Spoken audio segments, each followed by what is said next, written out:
Bienvenue au Conseil Chic, réflexion pour la femme de sagesse et d'élégance. Je suis Nadia, votre coach en élégance, et dans ce podcast hebdomadaire, je vous apporte des idées sur la façon de cultiver les attributs d'une femme élégante qui est non seulement élevée en termes d'apparence, mais aussi à un niveau beaucoup plus profond, spirituellement élevé.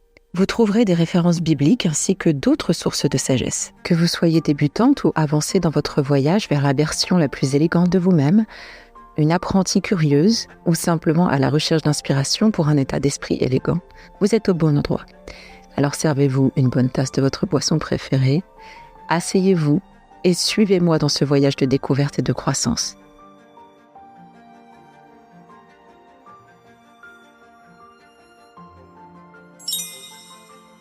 Le respect de soi est la racine de tout. Cette citation est de Confucius. Le respect se définit comme le sentiment de considération et d'estime que l'on porte envers quelqu'un ou quelque chose.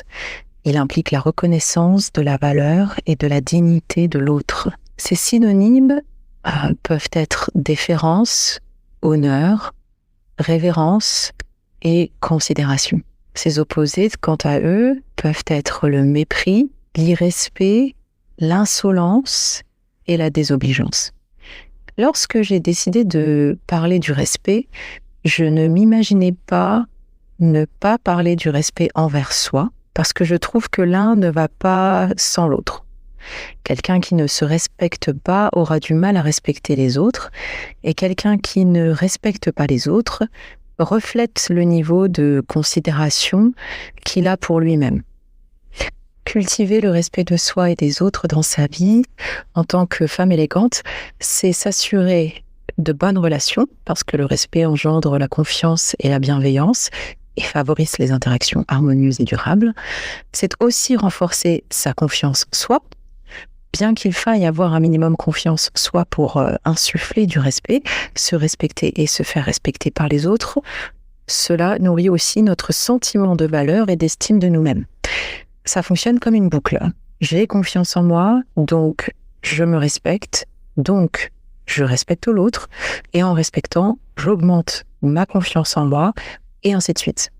Je crois que l'avantage ultime du respect, c'est de pouvoir vivre dans un environnement positif, de vivre en harmonie et en paix, non seulement avec soi-même, mais avec les autres. Parce que le respect mutuel génère un climat de confiance, de collaboration et de sérénité. Cela peut paraître bateau et totalement logique, mais comme toutes choses qui peuvent paraître simples, il y a de la complication derrière. Et la principale complication ici est le fait que nous soyons tous différents. Mais bon, dans ce podcast, on se concentre principalement sur la femme élégante. Je le rappelle, on ne parle pas de la femme qui s'habille bien et qui présente bien uniquement, on s'attelle à son état d'esprit. L'élégance ne peut pas être qu'extérieure, elle émane de l'intérieur. Alors, comment se manifeste le respect chez la femme élégante ? Premièrement, elle parle aux autres avec politesse et courtoisie. Avec tout le monde de la même manière, peu importe l'âge, peu importe le genre, peu importe le statut ou la classe sociale. D'ailleurs, il y a une citation connue qui résume bien l'idée. Traitez le concierge avec le même respect que le PDG. N'y voyez pas de condescendance envers le métier de concierge. Le but de cette citation est de marquer la différence de statut, car, on le veuille ou non, au niveau de la société, on ne considère pas un concierge comme étant du même statut qu'un PDG. Je ne parle pas du caractère ou de la valeur au niveau de la personnalité de la personne en soi. Ce que cette citation rappelle, c'est que le respect n'est pas motivé par le statut d'une personne, mais par le fait qu'il est une personne. Si on accorde sa bonne attention à quelqu'un en fonction de son statut, c'est qu'on se concentre sur ce que cette personne peut nous apporter. Si on considère que cette personne ne peut rien nous apporter, et que par conséquent, elle ne mérite pas notre considération, alors nous avons des motivations égoïstes. Cela reflète malheureusement la valeur que nous nous accordons. Si je me voyais accorder ma considération à quelqu'un en fonction de son statut, je me poserais la question, mais sur quoi est-ce que je base ma propre valeur alors ? Politesse et courtoisie, c'est la base. La femme élégante n'a pas besoin d'être proche ou de devenir amie avec tout le monde, c'est pas ça l'idée. Mais la décence civile de base, c'est la politesse et la courtoisie. Et elle doit être la même pour tout le monde, parce qu'on est tous des êtres humains et on mérite tous, comme la Déclaration de l'homme le dit, le respect. Un bonjour avec le sourire, un ton chaleureux, un s'il vous plaît, un merci. Et je sais que beaucoup diront que c'est inutile de le rappeler, que ce sont des choses de base de l'éducation que tout le monde reçoit. Eh bien, je peux vous garantir qu'en 10 ans de carrière en tant qu'experte en savoir-vivre, ce sont des choses que je dois rappeler. J'ai beaucoup vu, et je vois encore, des personnes qui ne se sentent pas obligées d'utiliser ces simples mots de courtoisie parce que, par exemple, ils estiment que la vendeuse de ce magasin, elle est là pour faire son travail. Je n'ai pas à lui dire ces mots-là nécessairement. Je n'ai pas à la regarder dans les yeux quand je lui parle. Je n'ai pas à lui dire merci s'il vous plaît lorsque je lui demande un service. À partir du moment où vous commencez à catégoriser et à cibler, cette personne mérite ma politesse, cette personne-là un peu moins, cette personne-là beaucoup, cette personne-là pas du tout. Alors dans ce cas-là, vous n'avez pas compris le fondement du respect. Et il y a de fortes chances que le respect que vous avez envers vous-même soit aussi faible. En tous les cas, agir de manière aussi sélective n'inspire pas du tout la grandeur envers vous, ni l'honneur, ni l'élégance. Vous pouvez avoir l'impression de vous grandir et de vous sentir au-dessus. C'est un peu ce que font les gens quand on dit qu'ils sont snobs. C'est un peu ça l'idée, c'est qu'ils se mettent au-dessus en écrasant les autres. Mais ce n'est vraiment que ça, c'est vraiment une impression. Ça ne fait pas quelqu'un de vous de grand, au contraire. Au contraire. Alors deuxièmement, la femme élégante, la femme de valeur, va écouter attentivement les opinions et les sentiments des autres. Il y a un ingrédient important pour être capable de faire cela, c'est la confiance en soi. Si vous avez confiance en vous, en qui vous êtes, vous serez capable d'écouter les opinions, les sentiments des autres sans vous braquer, sans avoir peur de compromettre vos croyances, sans avoir peur de compromettre qui vous êtes. Beaucoup sont incapables de se mettre à la place de l'autre parce que, inconsciemment, ils pensent que s'ils comprennent une opinion différente de la leur, alors ils vont devoir remettre en question tout ce qu'ils connaissent, tout ce en quoi ils croient, et ils vont peut-être devoir admettre qu'ils ont eu tort, et qu'ils ont tort, et qu'ils vont devoir changer de perception et d'opinion. Or, la personne qui a confiance en elle, elle va savoir écouter des opinions différentes, et elle va même les comprendre, et saura ensuite décider si oui ou non, cela change sa propre perception. C'est ce qu'on appelle en anglais « agree to disagree ». On est d'accord sur le fait de ne pas être d'accord. Ça, c'est une grande qualité qui permet l'écoute et qui vous permet d'améliorer en fait les interactions avec les autres et donc forcément de montrer du respect. Vous pouvez respecter l'opinion de l'autre, ses sentiments, ce qu'il ressent, même si ça ne vous parle pas. Troisièmement, elle respecte ses engagements et ses promesses. La parole est importante pour elle. Il y a des personnes qui vont vous dire des choses pour vous faire plaisir, sachant très bien qu'ils n'auront pas l'intention de faire ces choses qu'ils vous promettent. Ils ne sont pas mauvais en soi, je ne suis pas en train de dire ça, parce que je crois sincèrement que pour la plupart, s'ils le font, c'est parce qu'ils veulent faire plaisir, ils ne savent pas dire non, ils ne veulent pas décevoir, et trouvent que faire des fausses promesses sont une solution temporaire efficace. Le problème, c'est bien ça, c'est que c'est temporaire, parce que vient toujours le moment où on se rend compte qu'ils ont menti, et ce qu'ils ne réalisent pas, c'est qu'à chaque petit mensonge découvert, leur réputation s'abîme. Je l'ai déjà dit, une des choses inhérentes en l'être humain, c'est le besoin de se sentir en sécurité avec l'autre. Le voir menteur, c'est être en danger. On ne peut pas faire confiance en quelqu'un sur qui on ne peut pas accorder de valeur à sa parole. C'est pourquoi la femme de valeur sait à quel point il est important de tenir ses engagements et elle préférera dire non plutôt que oui pour faire plaisir et ensuite se désister. Il est préférable de ne rien dire plutôt que de dire quelque chose qui va nous engager dans un truc qu'on ne va pas faire. Il est préférable de ne rien dire ou de simplement dire non. Si c'est quelque chose avec lequel vous avez du mal. Je vous rassure, vous n'êtes pas une mauvaise personne pour autant, mais vous vous mettez une balle dans le pied. Vous entachez votre réputation sans vous en rendre compte. La solution, c'est d'apprendre à dire non, à vous respecter vous d'abord et à dire simplement non, je ne peux pas. Non, malheureusement, j'ai déjà un autre engagement. J'aurais beaucoup aimé t'aider pour ça, mais je ne peux pas faire comme si. Je peux te proposer de faire comme cela. Voilà, c'est comme ça qu'on évite de s'embourber dans des choses, à vouloir faire plaisir aux autres et au final à entacher la réputation de sa parole. D'ailleurs, la Bible le dit bien, que votre non soit non et que votre oui soit oui. Et j'aime cette analogie avec Dieu, justement, parce que la seule chose souveraine au-dessus de Dieu, c'est sa propre parole. S'il prononce quelque chose, s'il dit quelque chose, que quelque chose doit s'accomplir, alors elle doit s'accomplir. Quatrièmement, la femme élégante est honnête et elle est intègre dans ses paroles et ses actions. Elle ne fait pas les choses bien seulement quand on la regarde, elle fait les choses bien même chez elle, toute seule, isolée et cachée de tous. Et cela a à voir avec la manière dont elle se voit et se considère elle-même.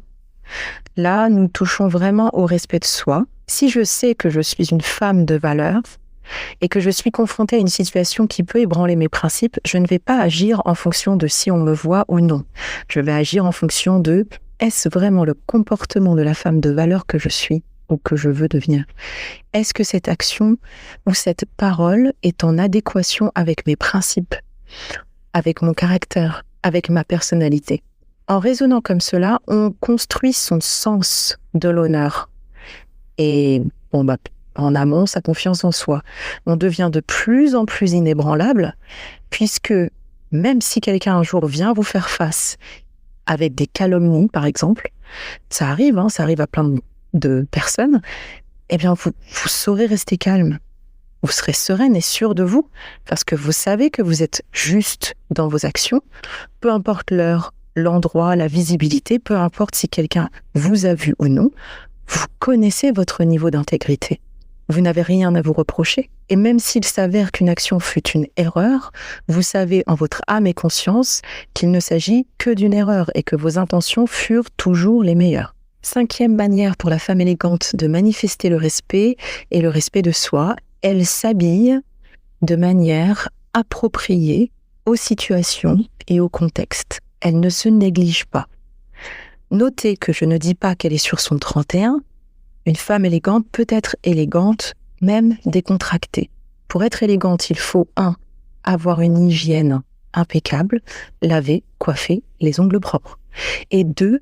Il faut être habillé correctement en fonction de la situation. Si la femme élégante garde des enfants, elle est décontractée, mais élégante. Si elle fait du sport, elle est en habit de sport, mais élégante. Si elle va travailler et elle sait qu'elle sera en contact avec des clients, elle a une tenue professionnelle, élégante. Si elle vit à la campagne et va ramasser des œufs dans son poulailler, elle aura la tenue adéquate, élégante.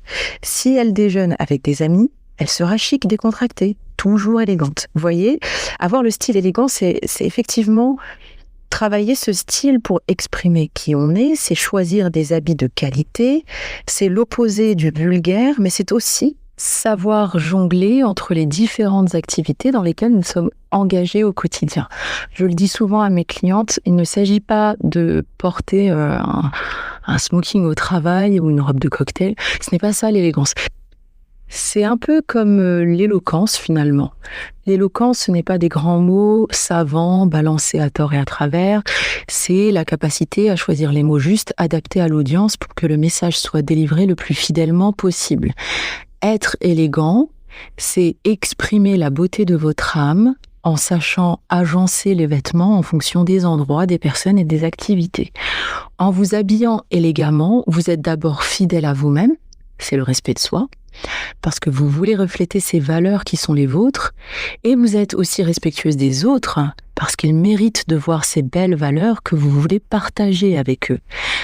En vous habillant élégamment, correctement, vous démontrez du respect aux autres parce que vous transmettez ce message qu'ils sont suffisamment importants pour vous de pouvoir partager ces valeurs que vous avez qui sont belles. Voilà, donc pour faire une synthèse entre le point 4 et 5, les actions, la parole et l'habillement. La femme élégante sait qu'il est important pour elle de démontrer par ses canaux à quel point elle se respecte, si elle veut que les autres la traitent avec respect. Je m'adresse en parenthèse aux jeunes femmes qui vont s'habiller de manière trop vulgaire. Faites attention à cette tendance parce que je sais que c'est très populaire. Mais souvent, on ne fait pas attention au message que cela délivre. Alors effectivement, on fait ce qu'on veut. On est dans une société totalement libre. Et c'est pour ça que je le précise encore une fois. Si vous avez envie de poster des photos de vous montrant vos attributs féminins, certes, pas de souci, vous faites ce que vous voulez, effectivement. Mais je m'adresse vraiment à cette catégorie de jeunes femmes qui souhaitent s'élever et être délivrées ou plutôt reflétées des caractéristiques et des valeurs beaucoup plus élevées que simplement montrer ses attributs de beauté physique. Voilà, donc je le dis parce que je le déplore, les jeunes femmes vont s'habiller de manière trop vulgaire, poster des photos sur les réseaux de manière suggestive avec des poses lascives sans comprendre le message qu'elles délivrent. Beaucoup s'imaginent qu'elles ne font pas de mal, qu'elles font cela pour elles, mais en réalité, elles se font du mal. Tout ce que je vois dans ces comportements sont des personnes qui ont besoin d'attirer l'attention masculine de la pire manière qu'il soit, car elles s'auto-objectifient, pour ensuite déplorer le fait que les hommes les traitent comme des objets. Alors oui, bien entendu, il existe des hommes sans grands principes et qui objectifieront n'importe qui, mais ce que je dis, d'une part, c'est que tous les hommes ne sont pas comme ça, mais ne soyez pas non plus une fille qui leur donne des raisons de penser qu'ils peuvent vous manquer de respect. Avant de poster au monde entier votre photo qui focalise sur ces attributs féminins dont la nature vous a généreusement doté, posez-vous la question, est-ce une photo qui plairait à ma future belle-mère ? Si j'avais un fils, un mari, est-ce qu'ils seraient fiers d'avoir leur mère, leur épouse, aussi généreuse avec le monde entier ? Je dis le monde entier parce que, effectivement, en général, ce sont sur des profils qui sont publics, parce que j'ai rarement vu des jeunes femmes poser ainsi de manière, dans les comptes privés. Bien sûr qu'il y a des comptes privés, mais la plupart sont publics parce que le but, c'est d'avoir le plus d'attention possible. Donc, et l'autre question qu'elles peuvent se poser, c'est est-ce que je veux que ma réputation soit basée sur ces dons généreux de la nature uniquement ? Est-ce que je ne peux pas transmettre autre chose comme valeur, qu'autre qualité que j'ai qui sont louables ? Voilà, donc c'est un peu ça l'idée. Votre manière de parler, de vous conduire et de vous habiller reflète la manière dont vous vous respectez vous. Cela reflète ce que vous pensez de vous. Si vous apparaissez comme trop ouverte, entre guillemets, à la jante masculine, vous aurez du mal à passer pour quelqu'un qui se respecte. Et par conséquent, vous ne serez pas respecté, malheureusement.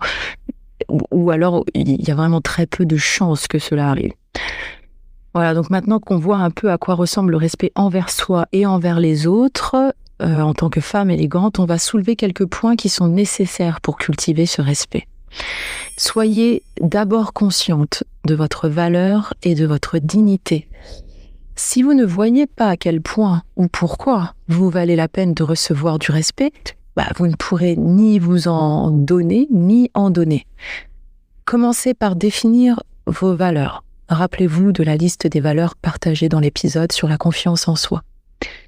C'est la première chose que je fais faire à mes clientes. Je leur demande de déterminer leurs principales valeurs, celles qui les définissent, celles qui vont tracer la ligne conductrice de leur vie. Je leur demande même de se créer un motto qui tourne autour de ces valeurs choisies, qu'elles s'approprient et qu'elles mettent un peu partout, dans leur journal, sur un post-it, dans leur chambre, faites-en un porte-clés, mettez-le dans votre portefeuille. J'ai une cliente qui a rajouté son motto dans la signature de son email. Et pour ma part, mon motto est dans la description de mon profil WhatsApp, foi, famille, fortitude. Donnez-vous de la valeur en définissant bien avec des mots concrets vos principes, ce par quoi et pourquoi vous vivez, soyez la plus authentique possible.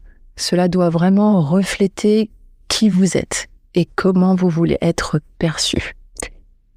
Deuxième chose, fixez des limites claires et respectez-les. Mettez-vous des barrières. Apprendre à dire non sans culpabiliser, c'est super important. Il faut savoir ce qu'on accepte, ce qu'on n'accepte pas. Savoir quitter les lieux, les gens, les situations, les habitudes qui ne sont pas en accord avec qui vous êtes ou qui vous voulez devenir, qui vous font vous sentir mal. Ceux qui ont du mal à se mettre des barrières, je vous rassure, vous serez libérés le jour où vous comprendrez que dire non ne fera pas de vous une mauvaise personne et ne fera pas de vous une personne rejetée. Du moins, certainement pas par les bonnes personnes. Vous ne pouvez pas être rejeté par des bonnes personnes si vous mettez des barrières. Troisième chose, exprimez vos besoins et vos attentes de manière assertive. Soyez clair, tout simplement. Vous savez, être clair et ferme ne veut pas dire méchante. Vous pouvez être très douce, très féminine, très gentille, tout en étant ferme et claire. Imaginons que vous êtes une femme au foyer, ça peut ressembler à « j'ai besoin de me reposer, c'est important pour moi d'être en forme pour pouvoir donner le meilleur de moi-même ». Pouvons-nous convenir que le dimanche, je ne fais aucune tâche ménagère, s'il vous plaît? Ce n'est qu'un exemple, mais ici, il s'agit d'exposer un besoin clair, d'expliquer brièvement ce qu'on ressent et de sous-entendre « j'attends de vous, la famille, que vous ne me demandiez rien le dimanche ». Voilà, ça peut ressembler à ça. Autre chose, faites preuve d'empathie et de compassion envers les autres. Apprenez à vous mettre à la place des autres. Si vous avez en face de vous quelqu'un d'irrité, ne soyez pas forcément prompt à penser qu'il s'agit d'une mauvaise personne, mais plutôt qu'il s'agit d'une bonne personne en souffrance. Je ne dis pas que les mauvaises personnes n'existent pas, elles existent et il faut les fuir, mais je pense très sincèrement que 90% de la population est composée de bonnes personnes et que beaucoup souffrent simplement. Et leurs souffrances transparaissent dans leur attitude, leur action, leur langage. Cinquièmement, soyez reconnaissante envers les personnes qui vous respectent. La gratitude est une qualité premium, si je peux m'exprimer ainsi. D'ailleurs, je pense en faire un épisode parce que c'est vraiment un autre pilier, la gratitude. La reconnaissance, ça vous maintient positif. Et ça a cet effet magique d'attirer à vous encore plus de ce pourquoi vous êtes reconnaissante. Je sais que cela parle beaucoup à ceux qui croient en la loi de l'attraction. Et c'est effectivement le cas. Plus vous serez reconnaissante pour le respect que quelqu'un a pour vous, et plus vous serez respectée. Enfin, dernier point, ne tolérez pas le manque de respect de la part des autres, qu'ils soient proches ou moins proches. Il ne s'agit pas de se battre, il ne s'agit pas de répondre, il ne s'agit pas d'insulter ou d'hausser le ton. Vous retirez. Vous retirez votre présence, vous n'avez rien à faire dans l'espace de personnes qui ne vous accordent pas la considération que vous méritez. Votre sens de valeur, de respect de soi, doit être plus fort que votre peur du rejet ou de la solitude. Sachez que si vous avez de la valeur, et vous en avez, les bonnes personnes viennent à vous naturellement. Celles qui vous verront et reconnaîtront cette valeur seront là, mais ne perdez pas votre temps à chercher la reconnaissance de quelqu'un qui ne vous respecte pas. Cette ou ces personnes ne se respectent pas et ils ont du travail à faire en eux que vous ne pouvez pas forcer et c'est pas à vous de les guérir. De toute façon, on ne peut pas changer une personne. Et je parle pour tout le monde, que ce soit vos amis, vos collègues de travail, votre époux, votre épouse. On ne change pas une personne. J'ai envie de dire, on inspire plutôt à ces personnes à travailler sur soi. Si vous voyez que la personne n'a pas envie de travailler sur elle, vous ne forcez pas. Vous vous retirez. Et je vous assure que vous n'avez pas à avoir peur de la solitude ou du rejet, parce que les bonnes personnes qui sauront voir votre valeur seront des personnes saines, capables de les voir. Si quelqu'un n'est pas capable de vous traiter avec respect, certainement que cette personne-là, soit n'est vraiment pas bien, soit elle est incapable de voir votre valeur. En général, c'est les deux. Elle n'est pas capable de voir votre valeur parce qu'elle-même n'est pas bien, elle n'est pas capable de se voir comme quelqu'un de valeur. Donc, si vous êtes dans un cercle d'amis qui vous rabaissent, partez. Vous n'êtes pas au bon endroit et ce ne sont pas des amis. Vous en trouverez d'autres qui seront alignés à vos valeurs. Pour conclure, je vais simplement récapituler les 6 choses à faire pour cultiver le respect de soi en tant que femme élégante. Numéro 1, définissez vos valeurs. Numéro 2, instaurez des barrières. 3, exprimez vos besoins et vos attentes clairement. 4, ayez de l'empathie et de la compassion. 5, cultivez la gratitude. Et 6, ne tolérez pas le manque de respect. Soyez élégante, soyez respectueuse envers les autres et envers vous-même. Je termine ce podcast avec ce verset très connu, puisqu'il est aussi ce qu'on appelle la règle d'or. C'est Matthieu chapitre 7, verset 12 qui nous dit « Tout ce que vous voulez que les hommes vous fassent, faites-le leur vous aussi ». Si vous avez aimé ce podcast, si vous avez des questions ou des suggestions, n'hésitez pas à me laisser un commentaire, à aimer et à partager. Si vous aimez également les paroles d'affirmation, visitez ma chaîne YouTube, Madame Kabongo. Vous y trouverez une vidéo spécifiquement sur le respect dans la playlist Affirmation pour la femme élégante. Pour plus de conseils encore, pour devenir la meilleure version de vous-même, en étiquette, en élégance, en communication, suivez-moi sur les réseaux Instagram, TikTok et YouTube. Vous m'y trouverez toujours sous le même nom, Madame Kabongo. Merci. N'oubliez pas de vous respecter et de respecter les autres. À la semaine prochaine.